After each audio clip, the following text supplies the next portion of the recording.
They say burning alive is quick. They're lying. It stretches. Every second feels like an eternity of searing pain before the smoke takes you. Loretta thought she was just saving a trapped child from a blazing brownstone. She didn't know that the boy paralyzed behind those flames was the son of Alex Esposito, the most feared man in New York's underworld.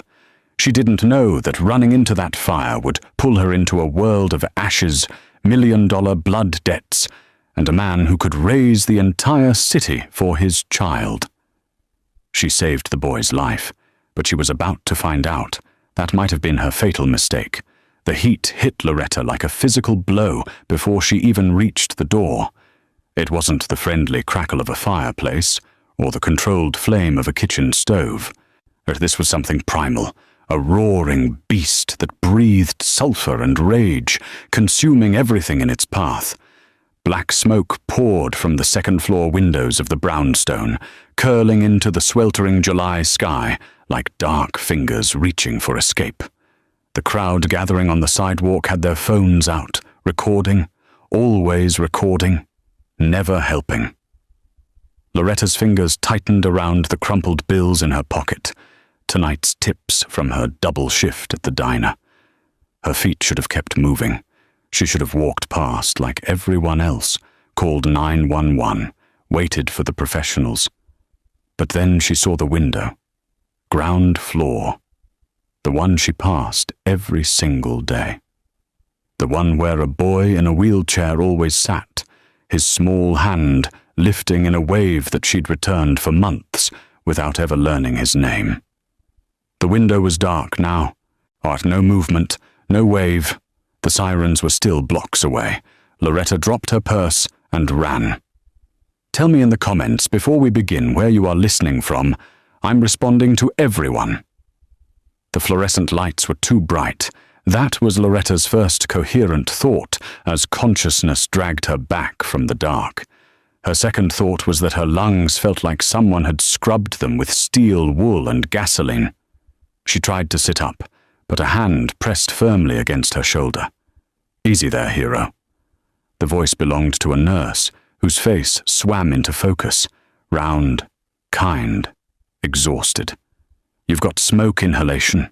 Your oxygen levels were critically low when they brought you in. Loretta's throat burned as she tried to speak. The boy, don't talk yet. You need to rest. But Loretta couldn't rest. The images were flooding back now, the foyer door splintering under her kicks, the wall of heat that had nearly stopped her heart, crawling on her belly beneath the smoke. Finding him trapped under a fallen bookshelf, his thin legs useless beneath him, his eyes wide with the kind of terror that no child should ever know. She'd pulled him free. She remembered the weight of him in her arms, lighter than he should have been, as if fear had hollowed him out. She remembered stumbling through the smoke, her vision narrowing to a pinpoint, and then the cool shock of night air and strong hands taking the boy from her arms. Then nothing. The boy, Loretta rasped again, her voice like gravel. Is he okay? They got him out, right? The nurse's expression shifted, something that might have been confusion or concern. Let me get the doctor.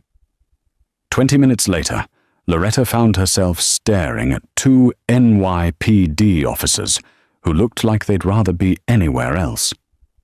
The older one, Detective Morris, had the weathered face of someone who'd seen too much and believed too little. His partner, a younger woman named Chen, stood by the door with her arms crossed, her expression unreadable. Miss Marino, Morris said, flipping open a notebook that had seen better days.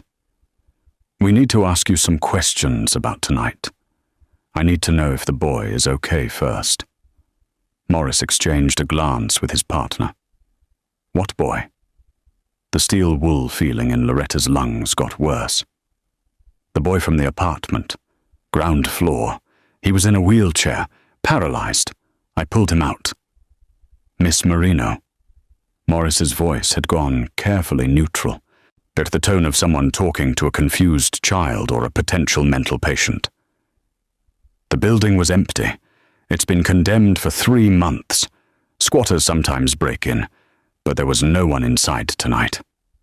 That's not true. Loretta tried to sit up straighter, ignoring the oxygen tube pulling at her nose. I saw him every day. He lived there. He waved at me from his window. There's no record of anyone living in that building, Chen cut in, her voice crisp. No utilities, no lease agreements, no tenant registry, nothing. Then check the hospital records. He would have been brought in. Smoke inhalation, maybe burns. We checked. Morris closed his notebook with a finality that made Loretta's stomach drop. No child matching that description was admitted to any hospital in the tri-state area tonight, but no child was pulled from that fire, except in your statement. The room felt like it was tilting. But I carried him out. The firefighters took him from me. The firefighters say you stumbled out of the building alone and collapsed. Morris's expression had shifted from neutral to something that looked almost pitying. You were severely oxygen deprived, Miss Marino. Smoke inhalation can cause hallucinations, false memories. The mind tries to make sense of trauma. I didn't hallucinate a 30-pound child. Loretta's voice cracked, and she hated herself for it. I felt his weight. I felt his arms around my neck. He was real. Chen stepped forward, her hand resting on the rail of the hospital bed. Miss Marino, we understand you've been through something traumatic, but we need you to understand something too. That building was empty. There was no boy, and if you keep insisting there was, we're going to have to consider that you might be experiencing a psychiatric episode. The implication hung in the air like smoke. If she kept pushing, they'd label her unstable. They'd make this her problem instead of their mystery. Morris pulled out a card and set it on the bedside table. If you remember anything else, anything real, give us a call. For now, get some rest. And Miss Marino? He paused at the door. Maybe think twice before running into burning buildings. Heroics are for people with training and insurance. They left her there, alone with the beeping monitors and the fluorescent lights, and the absolutely certainty that she had not imagined the weight of a child in her arms, or the fear in his dark eyes. Someone was lying, and Loretta had a sinking feeling that finding out why might burn her worse than the fire had. Loretta was back at work 3 days later because her mother's medication didn't pay for itself, and the hospital bill certainly wasn't going to disappear through wishful thinking. The Starlight Diner on Amsterdam Avenue wasn't much. Cracked vinyl booths, a perpetually broken milkshake machine, and a cook named Jimmy who chain-smoked between orders. But it kept the lights on. Loretta had worked the morning shift, gone home to check on her mother, then come back for the dinner rush. Her lungs still ached with every deep breath, a constant reminder that everyone thought she was crazy. She was refilling coffee for a regular when the bell above the door chimed. The man who walked in didn't belong in the Starlight Diner. So that was Loretta's first thought. He wore a suit that probably cost more than her annual rent. Charcoal grey, perfectly tailored, the kind of craftsmanship that whispered old money and new violence. Dark hair swept back from a face that could have been carved from Roman marble, all sharp angles and cold authority. But it was his eyes that made Loretta's hand freeze over the coffee pot. They were the colour of storm clouds, and they were looking directly at her. 2 men followed him in, broad-shouldered and alert in a way that screamed private security. One moved to the door and flipped the sign to "Closed." The other took up position by the kitchen. "Hey!" Jimmy shouted from behind the counter. "We don't close for another—" The man in the suit pulled out a wallet and placed $500 bills on the counter without looking at Jimmy. "You do now?" Jimmy looked at the money, then at Loretta. then grabbed the bills and disappeared into the back. The handful of customers didn't need to be told twice. They scattered like rats from a sinking ship, leaving their half-eaten meals and Loretta alone with her coffee pot and her suddenly thundering heart. The man approached her booth with the kind of measured stride that suggested he'd never hurried for anything in his life. Up close, she could see the faint shadow of a tattoo creeping up from his collar. Something dark and intricate that his expensive suit couldn't quite hide. Loretta Marino. His voice was deep, controlled, and with the faintest trace of an accent that money and education had tried to erase. Sit. It wasn't a request. Loretta's fingers tightened on the coffee pot. I'm working. Not anymore. Sit down, Miss Marino, or I'll have Marco carry you to the booth. Your choice. The man by the door, Marco, apparently, cracked his knuckles. Loretta sat. The man slid into the booth across from her, with the fluid grace of a predator, settling in for a meal. He studied her for a long moment, those storm cloud eyes taking in her faded uniform, the shadows under her eyes, the bandage still visible on her left arm from where falling debris had caught her. My name is Alessandro Esposito, he said finally, though most people call me Alex, and before you pretend you don't know who I am, let me save us both the time. You've heard the name, and you know what it means. Loretta had heard the name. Everyone in New York had heard the name. The Esposito family controlled everything from the docks to the Diamond District. They were the monsters parents whispered about, the reason certain streets went quiet after dark, the shadow government that operated while the real government looked the other way. I don't want any trouble, Loretta said quietly. Too late for that. Alex leaned back, and the gesture was somehow more threatening than if he'd leaned forward. You ran into a burning building 3 nights ago. You saved a boy, a paralyzed boy that the police insist doesn't exist. Loretta's breath caught. That boy is my son. Luca! Alex's expression didn't change, but something flickered in his eyes. Something that might have been pain in a man capable of feeling it. He's 8 years old. He's been in a wheelchair since he was 5, courtesy of a car bomb meant for me. I keep him hidden, Miss Marino. Protected. Anonymous. Because in my world, children are leverage, and leverage gets people killed. The fire was an assassination attempt. Alex's voice went cold enough to frost the windows. Someone found out where I was keeping him. Someone tried to burn my son alive. And you, a waitress working double shifts to afford her mother's heart medication, ran into the flames and carried him out. Loretta's mind was reeling. How do you know about my mother? I know everything about you, Miss Marino. I know you're 26 years old. I know you dropped out of nursing school when your mother got sick. I know you take the express bus home because you're afraid of the subway at night. I know you've been eating ramen for a week because you're behind on bills. He paused. I also know that my son spoke to you. He didn't say anything. Exactly. Alex leaned forward now, and Loretta saw something in his face that looked almost human. Luca hasn't spoken since the bombing. Selective mutism, the doctors call it. But in the hospital, while you were unconscious and he was being checked over, he asked the nurse if the pretty lady who smells like cinnamon was okay. Those were the first words he's spoken in 3 years. Loretta couldn't breathe. The weight of what he was saying pressed down on her chest, worse than the smoke had. I need someone to take care of my son, Alex said. Someone he trusts. Someone brave enough to run into fire for a child she's never even met. And someone who can't be bought by my enemies because... He gestured at the diner around them. You're already surviving on nothing. I'm not a babysitter for the mob. No. Alex smiled, and it was the most terrifying expression Loretta had ever seen. "You're going to be much more than that.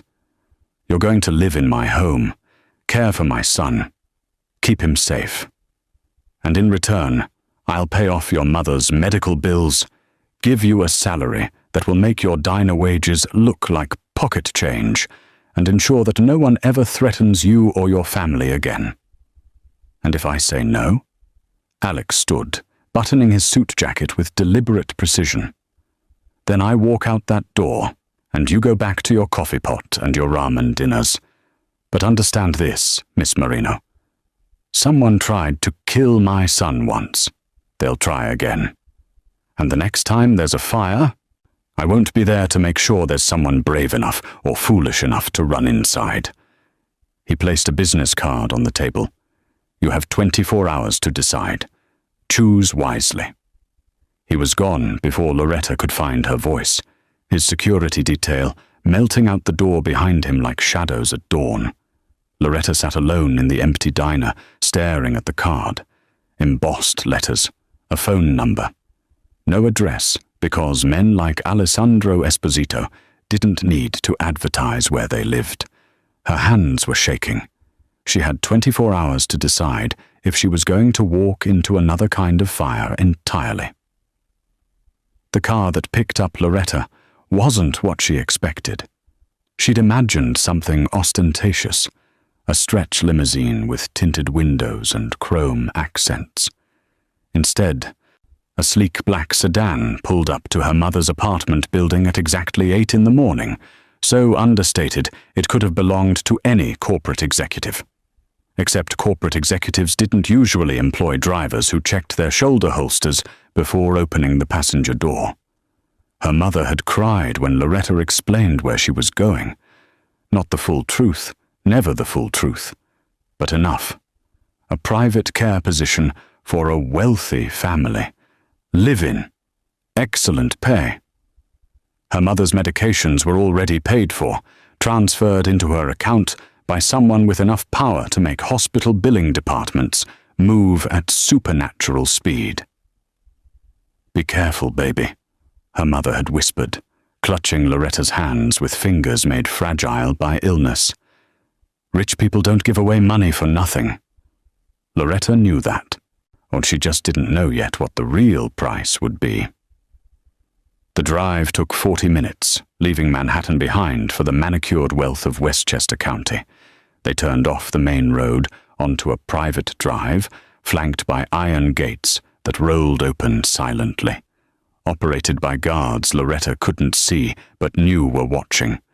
The driveway curved through perfectly maintained grounds, ancient oaks, sculptured hedges, a fountain that looked like it had been imported from a Venetian palazzo.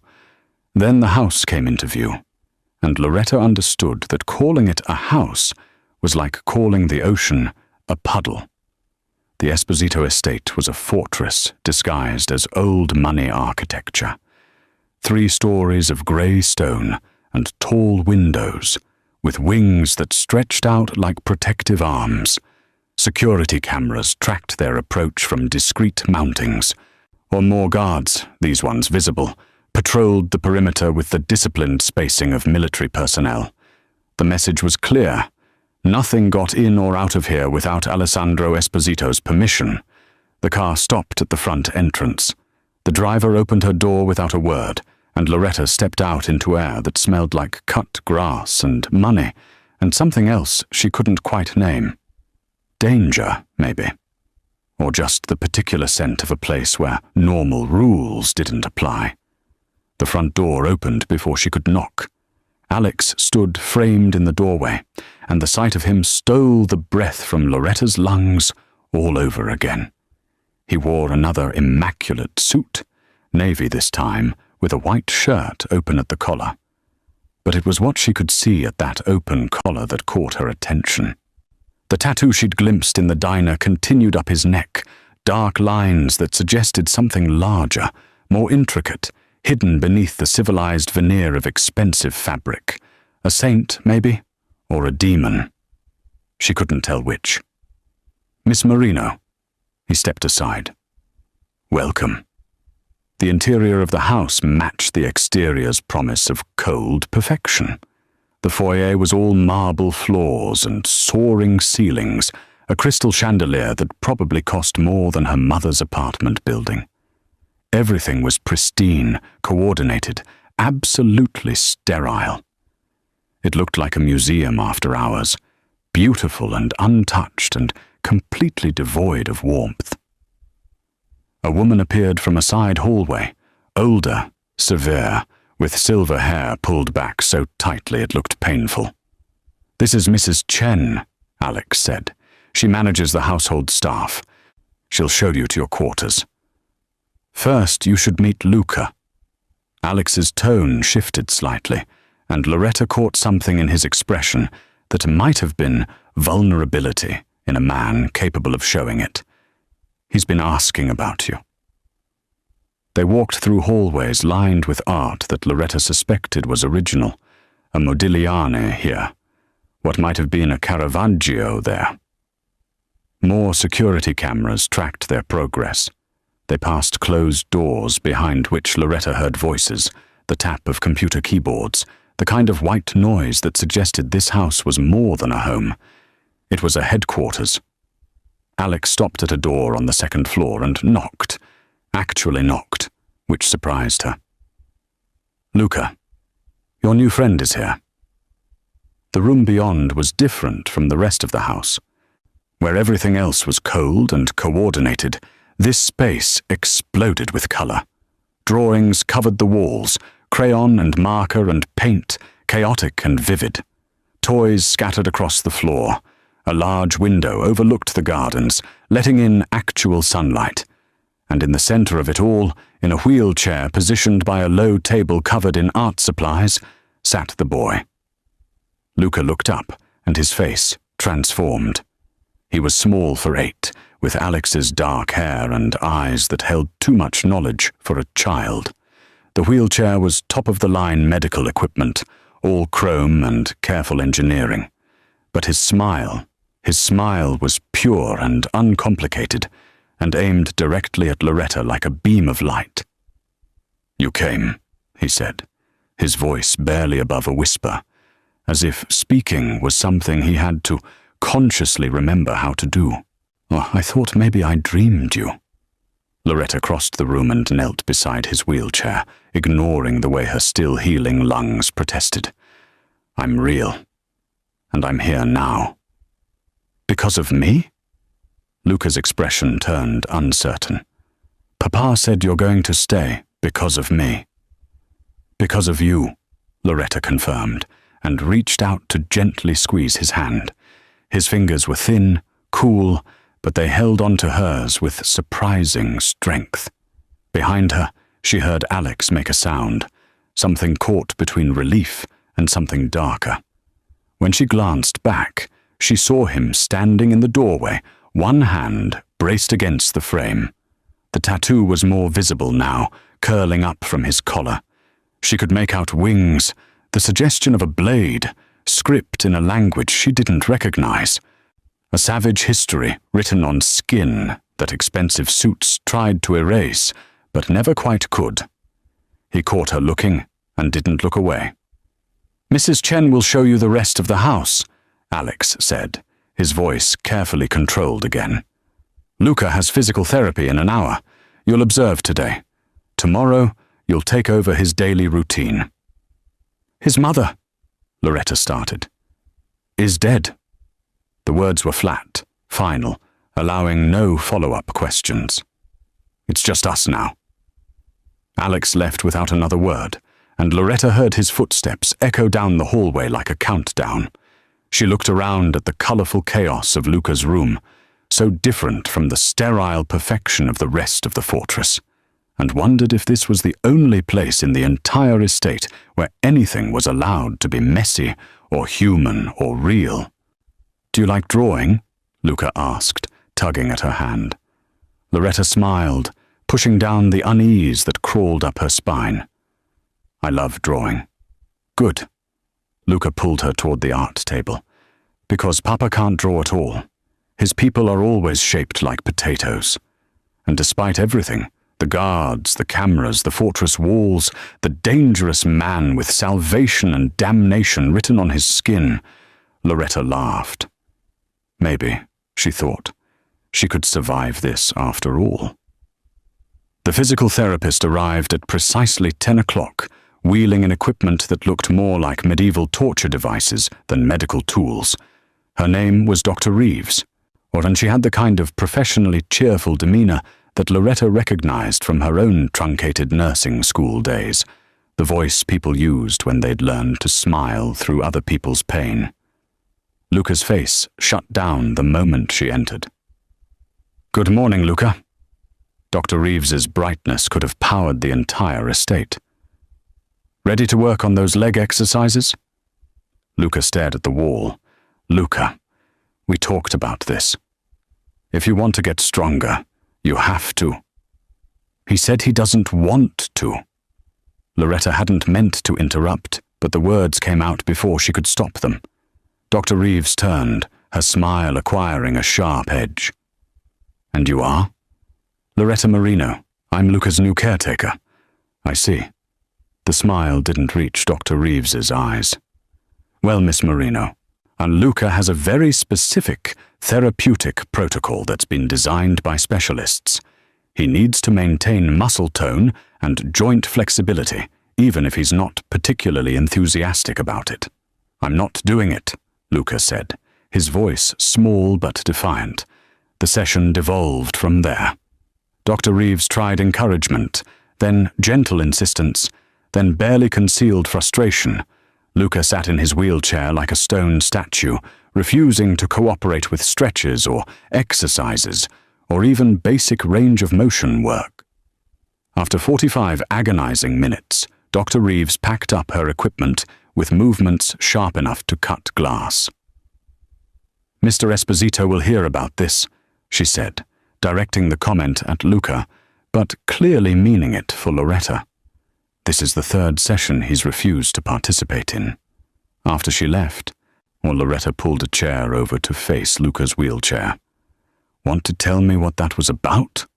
Luca's jaw was set in a way that reminded her painfully of his father. "It hurts. I know. She says it's supposed to hurt, that it means it's working." His eyes filled with tears he refused to let fall. "But it never works. I never get better. So why does it have to hurt?" Loretta's chest ached. "Because life isn't fair. Because you're 8, and you've already learned that effort doesn't always equal reward. Because your father's enemies took your legs, and no amount of physical therapy will ever give them back." But she didn't say any of that. "What if we tried something different?" Loretta said instead. "Something that's not about getting better, just about feeling better?" Luca looked at her with cautious hope. "Or like what? Do you like music?" 20 minutes later, Loretta had convinced Mrs. Chen to let them use the kitchen. The housekeeper had been horrified at first. Mr. Esposito's son did not belong among the pots and pans, but something in Loretta's expression must have convinced her to allow it. The kitchen was massive, all commercial-grade appliances and granite counters, clearly designed for catering large events rather than family dinners. Loretta suspected most of the equipment had never been used. She found what she needed anyway: flour, sugar, eggs, vanilla. The basics for chocolate chip cookies, the universal language of childhood comfort.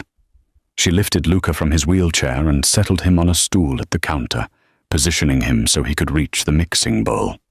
Then she pulled out her phone and scrolled through her playlist until she found it. Old Motown, the kind of music her mother used to play on Sunday mornings when the world felt manageable. "Okay," Loretta said, as Marvin Gaye's voice filled the kitchen. "Your job is to mix. My job is to make sure we don't burn the place down. Deal?" Luca's hands hesitated over the bowl, then plunged in. Flour puffed up in a cloud that dusted his dark hair white. He laughed, actually laughed, and the sound was better than anything Loretta had heard since arriving at the fortress. They mixed and measured, and Loretta taught him the trick her mother had taught her. Always save a little dough to eat raw, consequences be damned. Luca's face when he tasted it was pure joy. Chocolate chips smeared at the corner of his mouth. "Oh, this is better than therapy," he said. "Don't tell Dr. Reeves that." They were sliding the first tray into the oven when Loretta felt the prickle of awareness at the back of her neck. She turned and found Alex standing in the doorway. So still, he might have been carved from the same stone as his house. How long had he been watching? He'd shed his suit jacket, and his shirt sleeves were rolled up to his elbows, revealing more of the tattoos that covered his forearms. Loretta could see them clearly now, saints and sinners intertwined, Latin script winding between images of damnation and salvation. One forearm bore what looked like the Madonna, the other a skull crowned in thorns. A man caught between heaven and hell, wearing his war on his skin. "Papa!" Luca's face lit up. "Trace, we're making cookies." "I can see that." Alex's voice was carefully neutral, but his eyes were locked on Loretta with an intensity that made her skin feel too warm. "Mrs. Chen informed me you'd commandeered her kitchen." "I'm sorry, I should have asked." "Don't apologize." Alex moved into the kitchen with that predator's grace, coming to stand beside his son. He reached out and gently brushed the flour from Luca's hair, and the gesture was so tender it made Loretta's throat tight. Dr. Reeves called. She said Luca refused therapy again. The warmth drained from the room. "It's my fault," Loretta said quickly. "I should have encouraged him to—" "She also said," Alex continued, his gaze shifting from Luca to her, "that in the 5 minutes after you spoke to him, he was more responsive than he'd been in the last 3 sessions combined." He paused. "She recommended I fire her and hire you instead." Loretta blinked. "What?" "I told her that wasn't possible, since you're not a licensed physical therapist." Alex's expression remained unreadable. "But I also told her that her services were no longer required. You'll coordinate Luca's care going forward. Do what works. Clearly you have better instincts than the specialists I've been paying." "I don't have any medical training." "You have something better." Alex looked at his son, and something in his face cracked, just for a moment, just enough for Loretta to glimpse the man beneath the monster. "You have what he needs." The timer went off, shrill in the sudden silence. Loretta pulled the cookies from the oven, golden and perfect, and filling the sterile kitchen with the smell of home. She plated 3 of them, sliding one toward Luca, one toward Alex, and keeping one for herself. "You have to try them while they're hot," she said. "That's the rule." Luca bit into his immediately, making happy sounds that brought the ghost of a smile to Alex's face. The mob boss picked up his cookie like it might explode, studying it with the same intensity he'd probably applied to million-dollar deals and execution orders. Then he took a bite. Loretta watched something shift in his expression. Surprise, maybe, or the distant memory of something like normalcy. He finished the entire cookie in silence, and when he looked at her again, the ice in his eyes had thawed just enough to let her see the storm beneath. "You're good for him," Alex said quietly, meant only for her, while Luca reached for a second cookie. "Don't make me regret bringing you here." It wasn't a threat. Not exactly. But it wasn't not a threat either. "I won't," Loretta said, and hoped it was a promise she could keep. Alex left them there in the warm kitchen, and Loretta watched him go, noticing the way his shoulders carried weight that no expensive suit could hide. A father terrified of failing his son. A king afraid his crown was made of ashes. She was beginning to understand that the real fortress wasn't the house, or the guards, or the walls. It was the man himself. And she'd just been given the keys. If you are still listening now, I need you to subscribe to my channel if you haven't. Your subscription means a lot to me, more than you know. Thank you, stranger. But Loretta had been living in the fortress for 2 weeks when Mrs. Chen asked her to help with the laundry. The regular girl called in sick, the housekeeper said, her tone suggesting that calling in sick was a moral failing. Mr. Esposito's men leave their jackets in the mudroom after patrol. They need to be cleaned and returned by tonight. It wasn't technically part of Loretta's job description, but she'd learned quickly that the Esposito household operated on an unspoken hierarchy, and new arrivals didn't say no to Mrs. Chen. Besides, Luca was napping after an exhausting morning of what Loretta had started calling kitchen therapy, teaching him to knead bread dough, which worked his hand muscles better than any exercise ball while making him laugh at the squelching sounds. The mudroom was off the kitchen, a utilitarian space that smelled like gun oil and expensive cologne. 5 black jackets hung on hooks, identical except for size. Loretta gathered them up and carried them to the laundry room, a space so well equipped it could have serviced a small hotel. She went through the pockets mechanically, the way her mother had taught her, checking for tissues that would destroy a load, receipts that shouldn't be washed, the small, forgotten items that accumulated in men's pockets. The first jacket yielded a stick of gum and spare ammunition. The second held a folded $20 bill. The third was empty. The fourth jacket belonged to Marco. She knew it was his because she'd seen him wearing it that morning, standing post outside Luca's door while she and the boy worked on a puzzle. Marco was Alex's right-hand man, of the one who'd cracked his knuckles at the diner, the one who seemed to materialize whenever Alex needed something handled. He was broad-shouldered and efficient, with the kind of face that disappeared from memory the moment he left a room, useful in his line of work. Loretta's fingers found something hard and metallic in the inside pocket. She pulled out a Zippo lighter, heavy and well used, the chrome finish worn at the edges from years of handling. It was engraved with something. She tilted it toward the light and made out a wolf's head, crude but distinctive, the kind of personal item a man carried for years, maybe decades. She shouldn't have opened it. She knew that, even as her thumb flicked the top. The smell hit her immediately, sharp, chemical, unmistakable. Not lighter fluid, accelerant, or the same smell that had filled her nose and lungs as she'd crawled through the burning brownstone, the scent that still sometimes woke her at 3 a.m, gasping. Loretta's hands started shaking. She closed the lighter carefully and stood there in the laundry room, her heart hammering against her ribs. There could be innocent explanations. Maybe Marco smoked.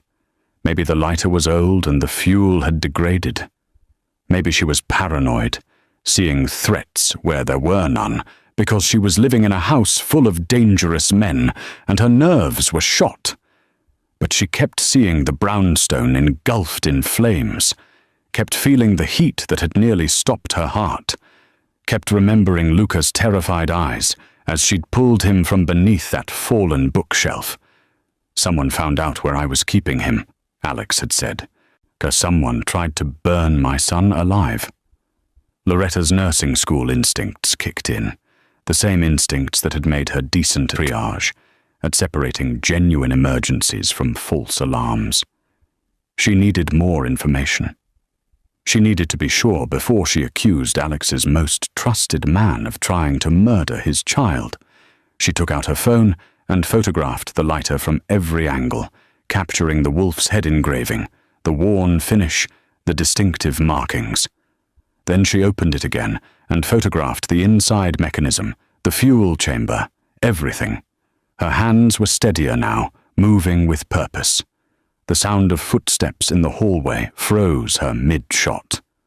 Loretta shoved the lighter back into Marco's jacket pocket and grabbed a random shirt from the pile, pretending to examine a stain as the laundry room door opened. Marco filled the doorway, his expression pleasant and utterly unreadable. "Mrs. Chen said you were doing laundry. I need my jacket back. Mr. Esposito wants me to drive into the city." "Of course." Loretta's voice came out steadier than she felt. She pulled his jacket from the pile and held it out. "I haven't washed it yet. Was just checking the pockets. Find anything interesting?" The question was casual, but his eyes weren't. Gum wrapper in one of them, ammunition in another. She met his gaze directly, willing herself not to look away. "You guys should really empty your pockets before you hand over the jackets." Marco took the jacket and shrugged it on with practiced ease. His hand went automatically to the inside pocket, patting it once, checking that the lighter was still there. The gesture was unconscious, habitual, of the kind of thing a man did 100 times a day without thinking. He knew exactly where it was. He always knew where it was. "Good advice," Marco said, and smiled. It didn't reach his eyes. "Thanks for the help, Miss Marino. Mr. Esposito appreciates how well you're taking care of his son." He left, and Loretta listened to his footsteps recede down the hallway. She counted to 60, then 90, making sure he was really gone. Then she locked the laundry room door and pulled out her phone with shaking hands. The photos were clear, detailed, damning. She opened a new note and started typing everything she could remember about the fire, the smell, the heat, the specific way the flames had spread. The brownstone had burned fast, too fast for a normal electrical fire or even a careless cigarette. She'd thought it at the time, but hadn't had the vocabulary to explain it. Now she did. Accelerant, professional arson, an inside job. Marco had access to Luca's location. Marco had been with Alex for years, trusted completely. Marco could move through the house without anyone questioning his presence. Marco had tried to kill an 8-year-old boy, and now Loretta was living in the same house as him, caring for the child he'd already tried to murder once. She thought about going to Alex immediately, showing him the photos, demanding Marco be arrested or disappeared or whatever it was mob bosses did with traitors. But something stopped her. She'd been here 2 weeks. Marco had been here for years. Who would Alex believe? His most trusted lieutenant or the waitress he'd hired because his son liked the way she smelled like cinnamon? Oh, she needed more than a lighter and a suspicion. She needed proof. That would be undeniable. Loretta finished the laundry on autopilot, her mind racing through possibilities and plans. She returned the jackets to the mudroom, Marco's hanging exactly where she'd found it, the lighter still in the pocket like a ticking bomb.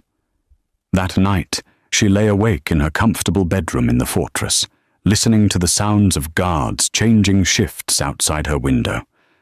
Somewhere down the hall, Luca slept peacefully, probably dreaming of cookies and finger paints and all the normal childhood things he'd been denied. And somewhere else in this massive house, Marco slept too. The enemy wasn't at the gates. He was already inside.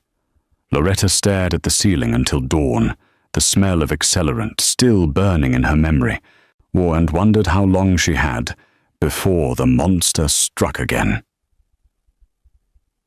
Loretta waited until Luca was asleep before she went looking for Alex. She found him in his office on the 3rd floor, a room she'd only glimpsed in passing. Dark wood paneling, floor-to-ceiling bookshelves, and windows that overlooked the estate like a watchtower. The door was ajar, and through it she could see him sitting behind a massive desk, shirt sleeves rolled up, those tattooed forearms braced on either side of an open laptop. He looked exhausted in a way that expensive suits usually hid. Loretta knocked, and his head snapped up with the alertness of a man who'd survived by never being caught off guard. "Miss Marino." His expression shifted from dangerous to merely guarded. "Is Luca all right?" "He's fine." "Sleeping?" She stepped into the office before she could lose her nerve. "I need to talk to you about something." Alex gestured to one of the leather chairs facing his desk, but Loretta remained standing. Sitting felt like surrender, and she needed whatever advantage height could give her, minimal as it was. "I found something," she said, pulling out her phone. "In Marco's jacket, when I was doing laundry." Something flickered across Alex's face. Annoyance, maybe, that she was bothering him with household minutiae. And Loretta pulled up the photos and held out her phone. A lighter, with accelerant residue, the same smell from the fire. Alex took the phone, his expression unreadable as he scrolled through the images. The silence stretched long enough that Loretta could hear her own heartbeat, or could hear the ancient clock on the mantel, ticking away seconds that felt like hours. Then he handed the phone back. "Marco smokes," Alex said, his tone dismissive. "He's been trying to quit for years. Carries that lighter everywhere. It was his father's. It smells like accelerant, not lighter fluid. I know the difference. You know the difference." Alex's voice went cold. "You, who ran into one burning building and now sees arsonists in every shadow. You've been here 2 weeks, Miss Marino. Marco has been with me for 15 years. He was at my wedding. He held Luca the day he was born. He took a bullet meant for me in 2019. The words hit like physical blows, but Loretta stood her ground. "That doesn't mean... It means you don't know what you're talking about." Alex stood, and the movement was controlled fury. He came around the desk, and suddenly the office felt much smaller. "You think you can walk into my house, into my life, and start pointing fingers at the people who've bled for me? At the man who's protected my son since before you knew he existed? I'm trying to protect your son now." Loretta's voice rose despite her best efforts to stay calm. "Someone tried to kill him. You said that yourself. And I'm telling you, I found evidence. You found a lighter." Alex was close now, close enough that she could see the gold flecks in his storm cloud eyes, could smell his cologne, something dark and expensive that probably cost more than her monthly salary. "Do you have any idea how many people carry lighters? How many legitimate reasons there could be for trace chemicals? Then test it, or have it analyzed. I'm not going to waste resources investigating my most trusted man because the help got spooked doing laundry." The words were calculated cruelty, designed to put her in her place. They worked. Loretta felt the sting of them, the reminder that no matter how much Luca liked her, no matter how many cookies they baked together, she was still just the waitress Alex had bought to keep his son happy. "Fine." She turned to leave, her hands clenched into fists at her sides. "When something happens, and it will happen, remember that I tried to warn you." "Is that a threat, Miss Marino?" She spun back to face him. "It's a promise. You're so busy trusting the wrong people that you can't see what's right in front of you. Marco had access. Marco knew where Luca was. Marco would die for my son." Alex's voice was deadly quiet now, the kind of quiet that preceded violence. "Can you say the same?" "I already almost did." The words exploded out of her, raw and furious. "I ran into fire for a child I'd never met. I breathed smoke and burned my skin and collapsed because I couldn't let him die. So yes, I can say the same. What I can't say is whether you'll believe me before it's too late." The air between them crackled with something that wasn't entirely anger.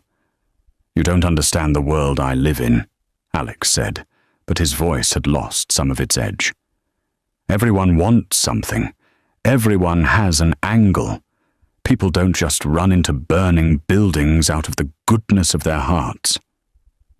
"I did." "Why?" He moved closer, and now there were only inches between them. "Why would you risk your life for a stranger's child? What were you hoping to gain?" Loretta's laugh was bitter. Hoping to gain. I was hoping not to have to live with watching a kid die because I was too scared to act. I was hoping not to become one of those people filming instead of helping. I was hoping... Her voice cracked.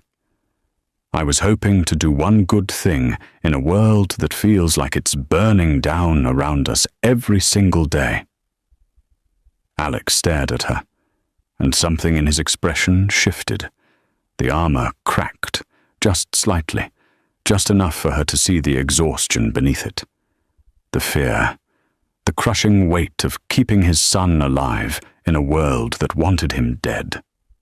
You think I don't know Marco's capable of betrayal? Alex's voice was quiet now, almost defeated. You think I don't lie awake every night wondering which of my men will be the one to put a bullet in my head? I know what I am, Miss Marino. I know what I've built. But I have to trust someone, or I might as well put Luca in a bunker and never let him see daylight again. Then trust me. Loretta held his gaze. Just this once. Look into it. Please. They stood there in the dim office, close enough to touch, the tension between them transforming into something neither of them wanted to name. Alex's eyes dropped to her mouth, then back up, and Loretta saw him consciously step back, putting distance between them like it physically hurt. I'll have someone look into it, he said finally. Quietly. But if you're wrong, if you've damaged my relationship with one of my best men over nothing, there will be consequences. And if I'm right... Alex's expression went dark. Then Marco won't live long enough to regret it. He moved back to his desk, effectively dismissing her. But as Loretta reached the door, his voice stopped her. Miss Marino. She turned. You were right. About the therapy. About the cookies. About what Luca needs. He wasn't looking at her, his attention fixed on the papers scattered across his desk. Don't make me regret trusting you about this too. It wasn't an apology. Men like Alessandro Esposito didn't apologize. But it was something. Loretta left him there, her heart still racing, her skin still tingling from standing so close to him. She made it halfway down the hallway before she had to stop and lean against the wall, pressing her palms flat against the cool surface. That tension in the office hadn't just been about Marco, or the lighter, or trust. That had been something else entirely. Something dangerous. Something that could burn them both worse than any fire. Loretta pushed off the wall and headed back to her room, but she knew she wouldn't sleep. Not tonight. Not with the memory of Alex's eyes on her mouth. Not with the knowledge that the enemy was close and getting closer. The fortress walls were strong, but they couldn't protect against what was already inside. And she wasn't sure anymore which threat scared her more. Marco's lighter, or the way her pulse had jumped when Alex had stepped close enough for her to count his heartbeats. Alex left at dawn. Loretta heard his car pull out of the circular drive from her bedroom window, watched the tail lights disappear through the iron gates. He'd mentioned the meeting the night before, something about territory disputes and negotiations that required his physical presence. He'd be gone until late evening, maybe longer. Marco was driving him. That detail had made Loretta's stomach clench, but Alex had dismissed her concerns with a look that said the conversation was over. Whatever quiet investigation he'd promised hadn't yielded results, or maybe he'd never actually started one. Either way, he trusted Marco enough to put his life in the man's hands for a 6-hour round trip. Loretta had spent the night memorizing the guard rotations, the camera blind spots, the rhythms of the house. If Marco was going to make a move, it would be today, while Alex was gone and the fortress's king was away from his castle. She kept Luca close all morning. They made breakfast together, French toast with strawberries, Luca's favorite. They worked on a painting project in his room, his small hands covered in blue and gold tempera. She taught him a card game her mother had taught her, and his laugh echoed through the colorful chaos of his space like music. It was almost noon when the lights went out. Not gradually. Not like a blown fuse or a tripped breaker. Every light in the house died simultaneously, plunging them into the grey dimness of a cloudy day filtered through windows. The ever-present hum of electronics, security systems, computers, cameras, went silent. Luca looked up from his cards, confused. What happened? Loretta was already moving toward the door. Stay here. I'm going to check. The door opened before she reached it. Marco stood in the hallway, and the pleasant expression he usually wore had been replaced by something else entirely. Something cold and purposeful.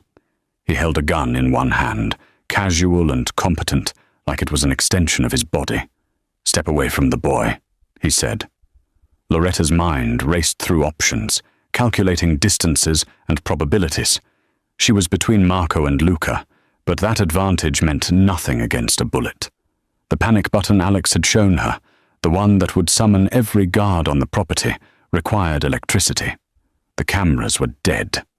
The hallway was empty because Marco had chosen his timing perfectly during the shift change when coverage was thinnest. You don't have to do this, Loretta said, her voice steadier than she felt. But whatever they're paying you, you don't know anything about what I have to do. Marco moved into the room, and Loretta noticed he was wearing gloves. No fingerprints, no evidence. You should have minded your own business, should have just kept making cookies and playing house, but you had to go digging. Behind her, she heard Luca's wheelchair move, heard his small voice say, Loretta? It's okay, sweetheart. She didn't dare turn around, didn't dare take her eyes off Marco. Everything's going to be okay. Touching. Marco's smile was a razor blade. Really? But I've got a schedule to keep. You can make this easy or hard, Miss Marino. Your choice. Loretta lunged for the art table, grabbing the scissors they'd been using to cut paper. It was a pathetic weapon against a gun.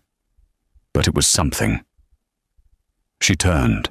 But putting herself fully between Marco and Luca, the scissors held out like a knife. You'll have to go through me. Yeah, Marco said. I figured. He moved faster than she expected, closing the distance in 2 strides. Loretta slashed with the scissors, felt them connect with his forearm, saw blood bloom through his shirt. Marco cursed and backhanded her with the gun, the metal connecting with her temple in an explosion of white pain.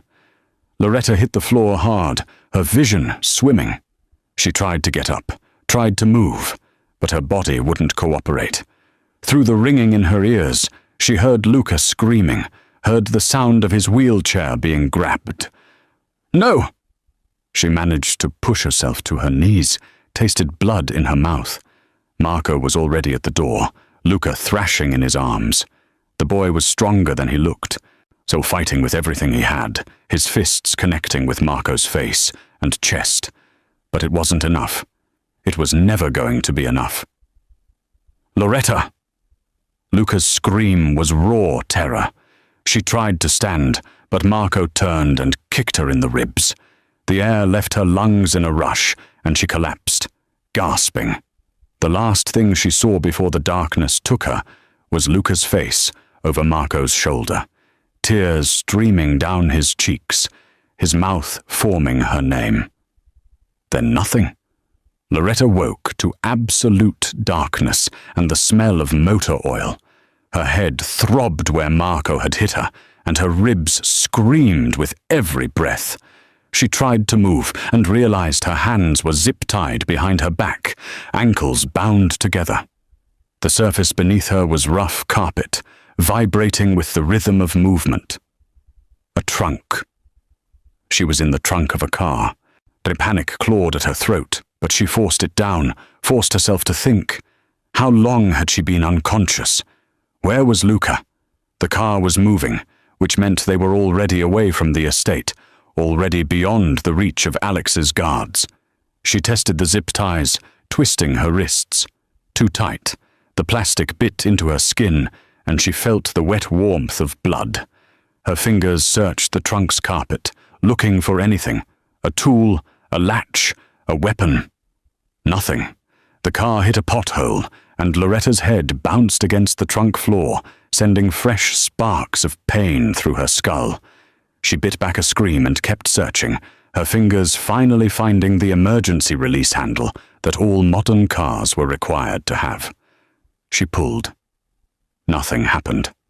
Marco had disabled it. Of course he had. But he'd probably disabled everything.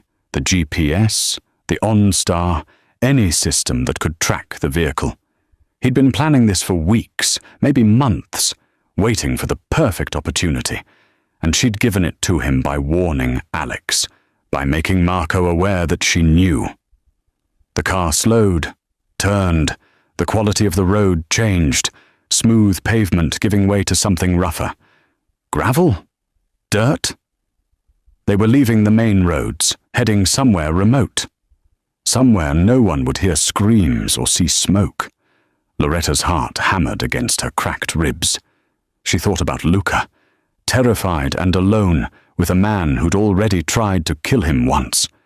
She thought about Alex, hours away, trusting the wrong person while everything he loved burned. She thought about the fire that had started all of this, or the heat and smoke and the choice she'd made to run toward danger instead of away from it. The car stopped. Loretta held her breath, listening. A door opened and closed.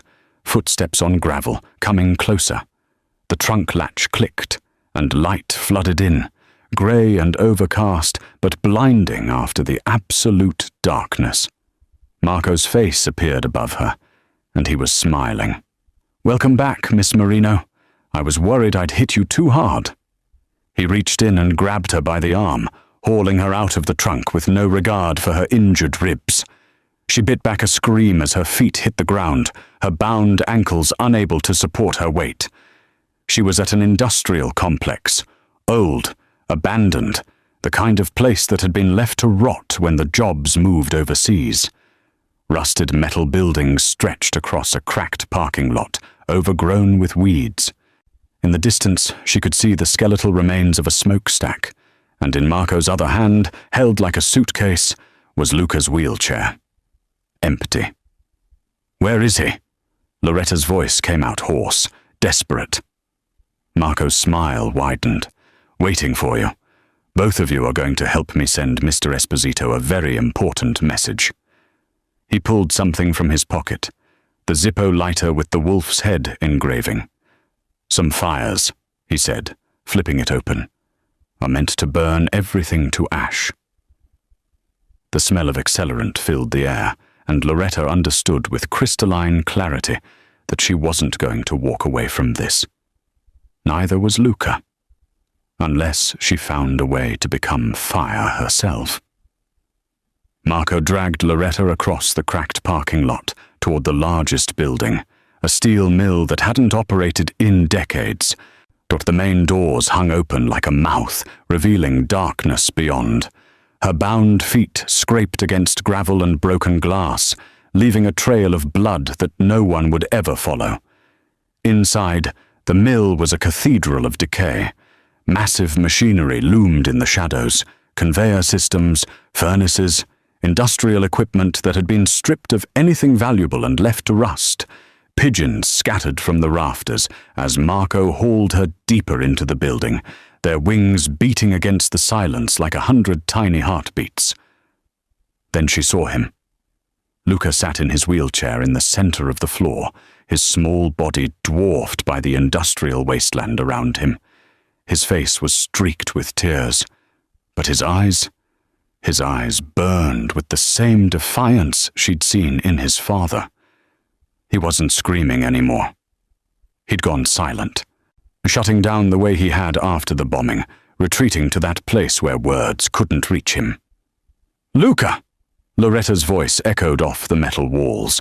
The boy's head snapped up, and relief flooded his features. "Loretta! Touching reunion."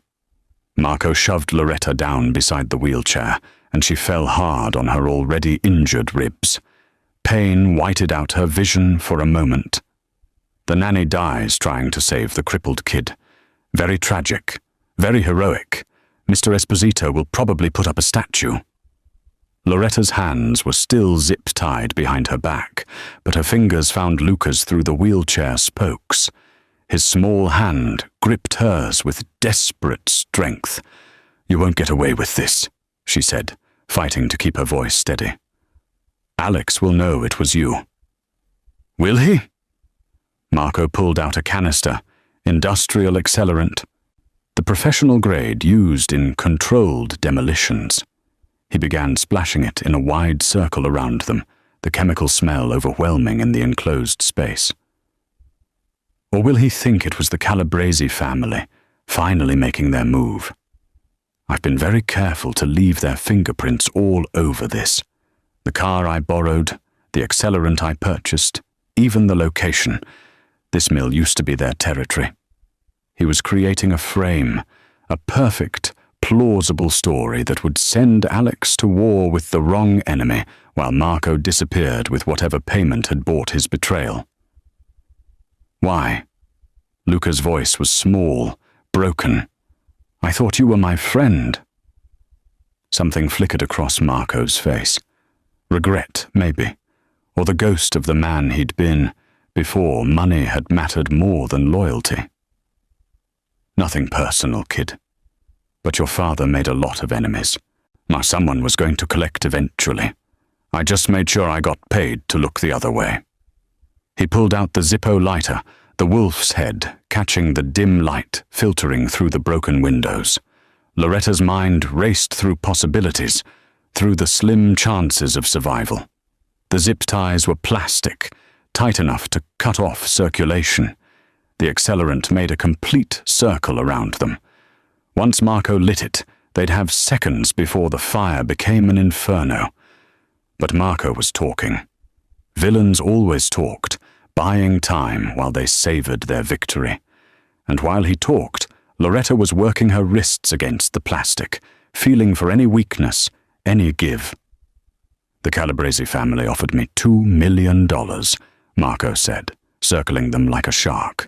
$2 million to make sure the Esposito heir didn't make it to adulthood. They wanted it to look natural at first, an accident, a tragedy. But you survived that fire, kid. And when the pretty waitress started asking questions, I knew I had to accelerate the timeline." Loretta felt the zip tie shift. Her wrists were slick with blood, and the plastic was beginning to give. Just a little more. "Alex trusted you," she said, keeping Marco's attention on her while she worked. "He would have died for you. And that's why it was so easy." Marco smiled. "Trust is a weakness in our world, Miss Marino. Mr. Esposito forgot that. I'm just here to remind him." He flicked open the Zippo. Loretta felt the zip tie snap. Everything happened at once. Marco touched the lighter to the accelerant. Flames erupted in a circle, racing around them with hungry speed. Loretta's hands came free, and she grabbed Luca, hauling him out of the wheelchair just as the fire reached it. The chair ignited like a torch, plastic and fabric and foam burning with toxic black smoke. "Run!" Loretta screamed, but Luca's legs were useless. She lifted him, her ribs screaming in protest, and stumbled away from the flames. But Marco had planned well. The fire circle was complete, trapping them in a shrinking space as the flames spread to the oil-soaked machinery, climbing the walls, racing toward the rafters. The heat was immediate and overwhelming, stealing the oxygen from the air. Loretta remembered this feeling, this suffocating pressure, from the brownstone. But this time there was no door to crash through, no firefighters coming to save them. This time they were going to burn. Then Loretta saw it, a red box on the far wall, barely visible through the smoke. A fire suppression system, probably ancient and possibly defunct, but maybe still functional. "Hold on to me," she told Luca, and felt his arms lock around her neck. She ran toward the wall, through smoke and heat that seared her lungs. The flames were spreading faster now, feeding on decades of accumulated oil and debris. She couldn't see Marco anymore, couldn't hear anything over the roar of the fire. Her hand found the box. She ripped it open and pulled the lever. For a terrible second, nothing happened. Then the sprinklers erupted. Water cascaded from the ceiling in a torrential downpour, hitting the flames with explosive force. Steam filled the air, scalding and dense, but the fire began to retreat, hissing its rage. Loretta collapsed against the wall, Luca still clutched in her arms, both of them soaked and shaking. Through the steam, she saw Marco, his face twisted with fury. He had a gun, of course he had a gun, raising it towards them. Loretta turned, tried to shield Luca with her body. The shot never came. Instead, another sound cut through the chaos, the distinctive crack of a high-powered rifle. Marco's body jerked, his eyes going wide with shock. He looked down at the bloom of red spreading across his chest, then crumpled to the wet floor. Through the steam and smoke, Alex Esposito emerged like an avenging angel. He held the rifle with professional competence, his expensive suit ruined by water and ash. Behind him, a team of men fanned out, securing the building with military precision. But Alex only had eyes for his son. "Luca!" He crossed the space in seconds, dropping to his knees beside them.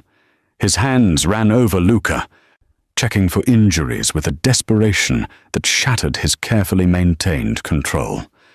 "Are you hurt? Did he—" "I'm okay, Papa." Luca's voice was small but strong. "Loretta saved me. Again."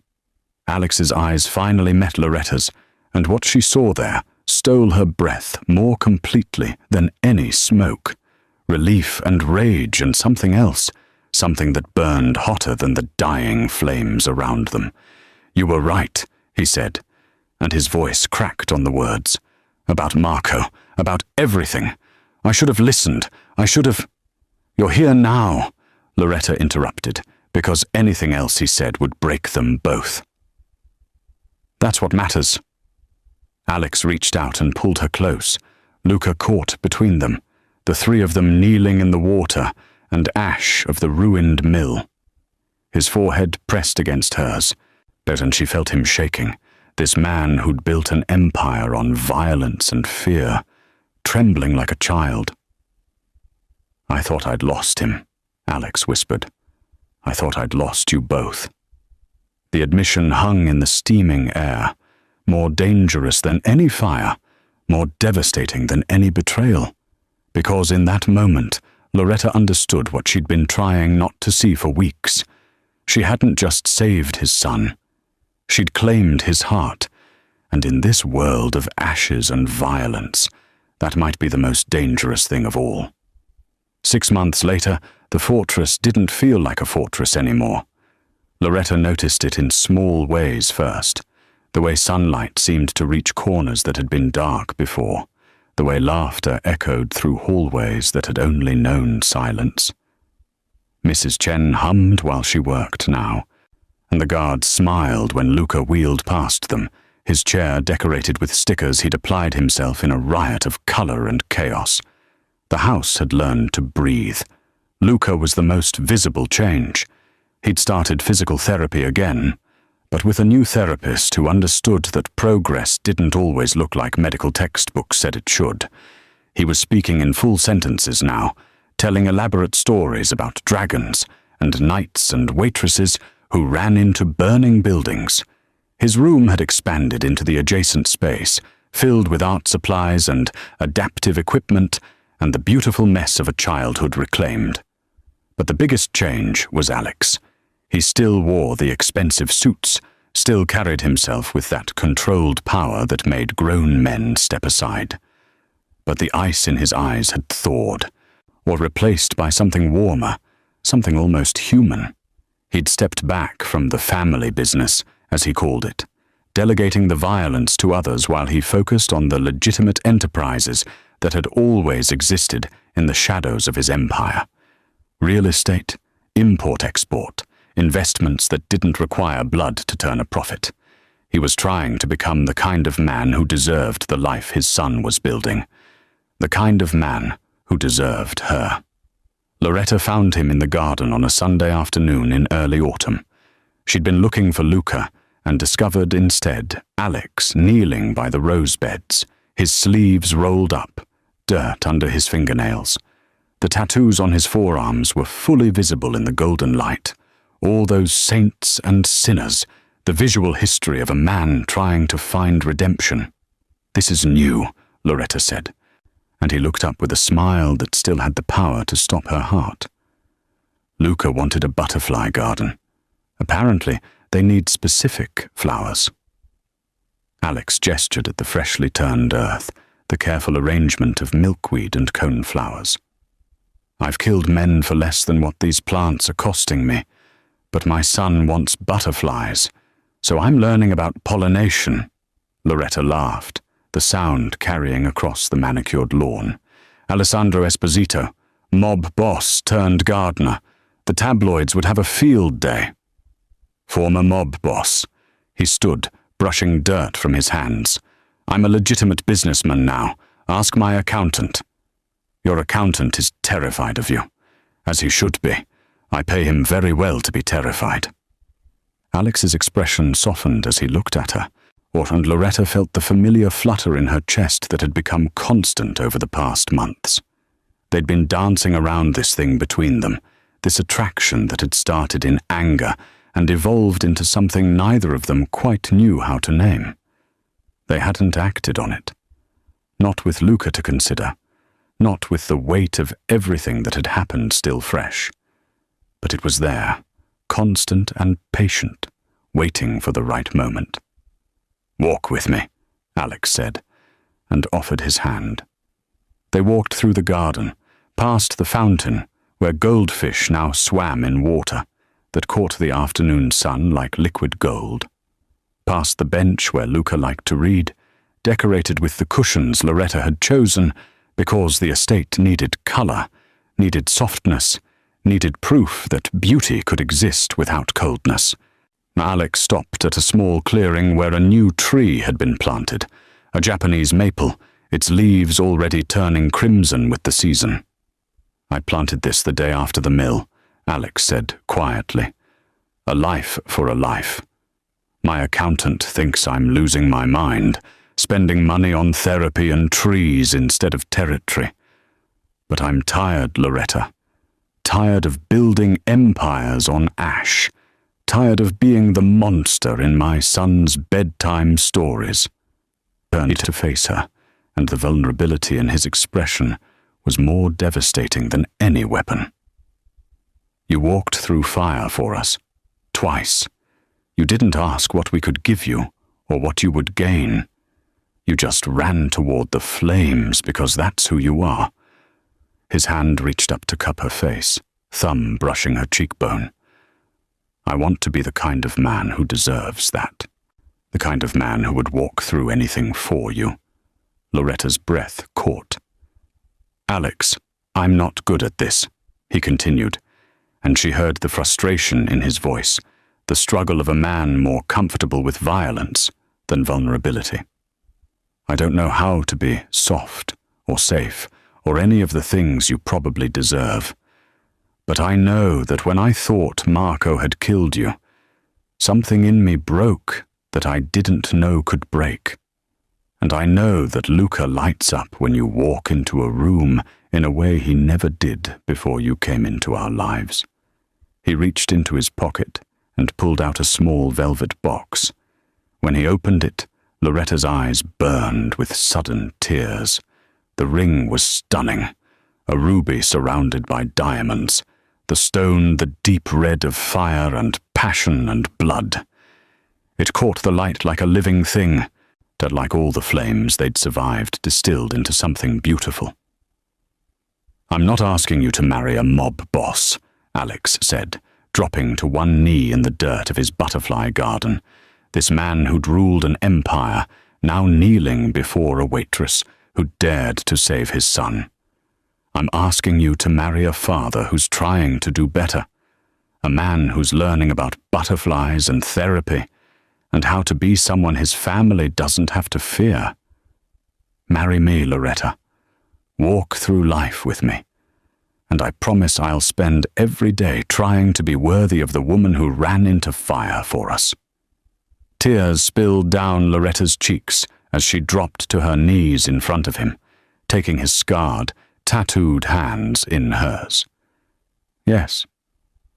Yes, of course, yes. The kiss was soft at first, tentative.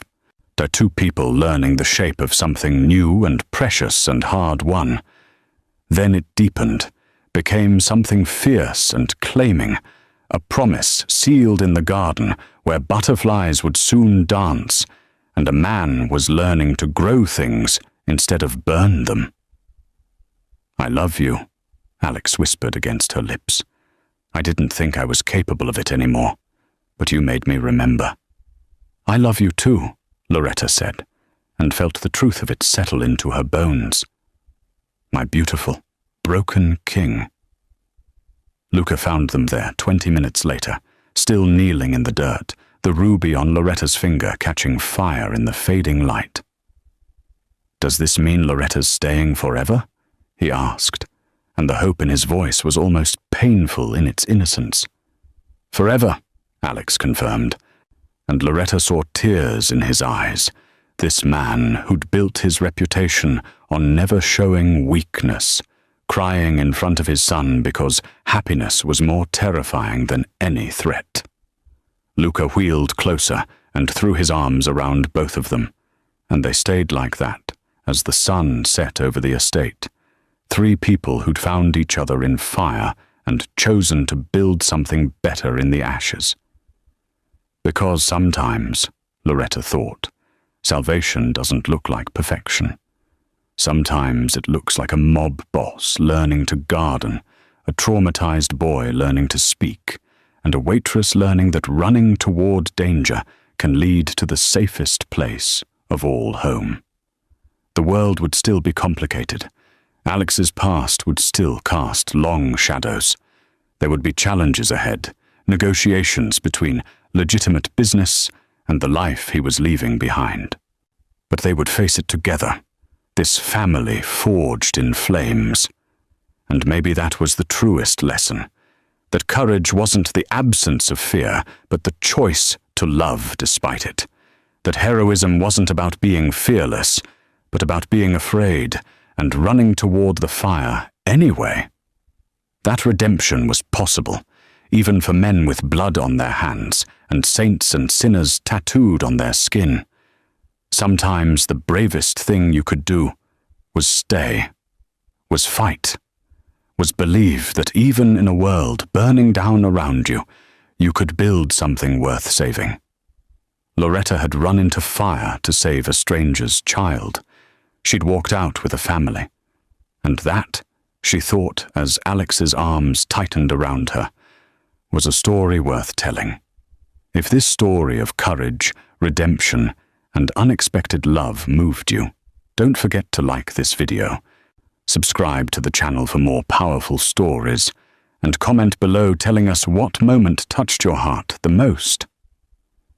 Was it Loretta's first rescue, the confrontation in Alex's office, or the proposal in the butterfly garden?